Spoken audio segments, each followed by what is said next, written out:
This past week, a series of events unfolded that on their own might seem like isolated headlines. But when you put them together, they start to paint a picture of a nation grappling with a big, fundamental question. What are we? And who gets to decide? Let's start with a federal courtroom in Florida. President Trump's legal team filed a lawsuit against the New York Times, seeking a staggering $15 billion for defamation.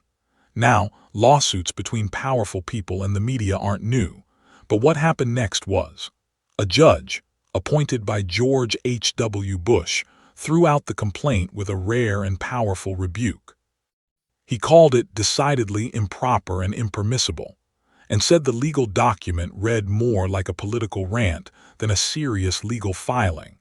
He told Trump's lawyers, in no uncertain terms, that a complaint is not a megaphone for public relations. Think about that for a second. This wasn't a partisan attack.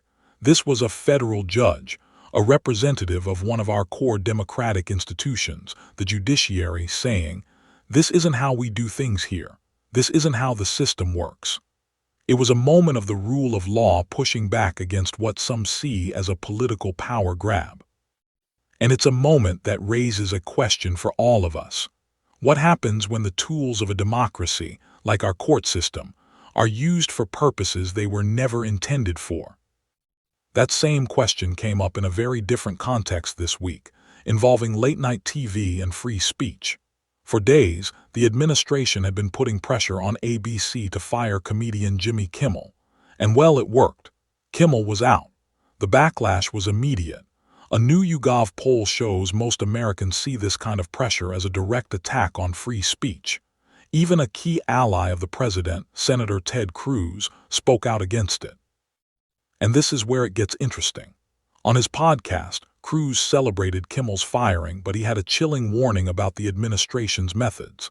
He described the threat of the Federal Communications Commission chairman, Brendan Carr, to retaliate against ABC as unbelievably dangerous. He compared it to a classic mob movie scene, a mafioso walking into a bar and saying, "Nice bar you have here. It'd be a shame if something happened to it." Cruz, a constitutional conservative, went on to say it's unbelievably dangerous for government to put itself in the position of saying, "We're going to decide what speech we like and what we don't."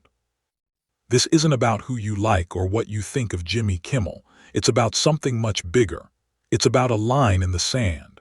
When a government official threatens to use their power to silence a TV host, what does that mean for a local newspaper, or a small podcast, or for you and me talking about politics around the dinner table? And there are signs that a lot of Americans are asking these questions, too. New polls from this week are painting a picture of growing public unease. One from APNORC shows that the share of all Americans who feel the country is on the wrong track has jumped to 75%. And get this, the biggest change is among Republicans. The percentage of Republicans concerned about the direction of the country has almost doubled since June. Democratic strategist Simon Rosenberg put it bluntly, saying voters don't like this dictator sh*T. The polls also show that most Americans feel Trump has gone too far with his tariffs, his use of presidential power, and even sending troops into American cities. This week, we saw Democrats trying to respond to this moment. In a powerful column, Illinois Governor J.B. Pritzker argued that the administration's actions aren't really about fighting crime or any other issue on the surface. He said they're about creating chaos to erode our democratic institutions and cement his power. He urged people to be loud for America. And Senator Adam Schiff, speaking at the Center for American Progress, echoed that sentiment. He said the most powerful check on what he called Trump's authoritarianism isn't Congress, and it isn't the courts. It's the American people. He spoke about Democrats trying to pass new laws and filing lawsuits to push back. He noted that courts have already halted over 100 of the administration's policies, but he kept coming back to one central idea: the ultimate power belongs to us. That was the theme of one of the most compelling speeches of the week, from Congressman Jason Crow. He's a former Army Ranger who served 3 tours in Iraq and Afghanistan, a combat veteran. Cruz stood on the floor of the House of Representatives and delivered a warning.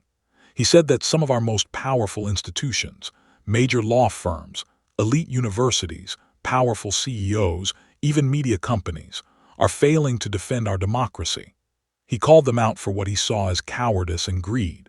He said, if those with power and influence want to sell off our rights and freedoms to enrich themselves, then Americans should make it clear that cowardice and greed will fail them.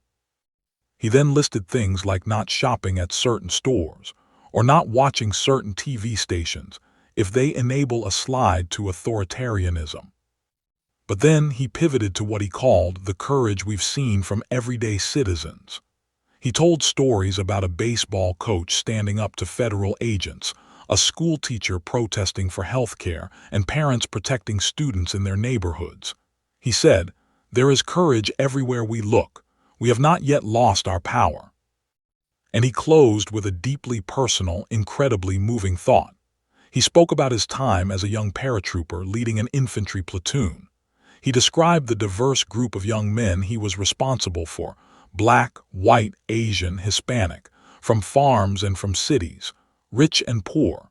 He said when he thinks of America, he still thinks of them, how they came together despite their differences. Then he ended with this powerful image. He said there's a tradition in the paratroopers. The leader of the unit jumps out of the plane first and the others follow. He looked out at the chamber, at the cameras, and he simply said, "I'm ready to jump." It's easy to feel helpless when you see headlines like the ones from this week. But what these stories, from the courtroom to the battlefield, really show us is that the fight for the soul of this country isn't about just one person or one party.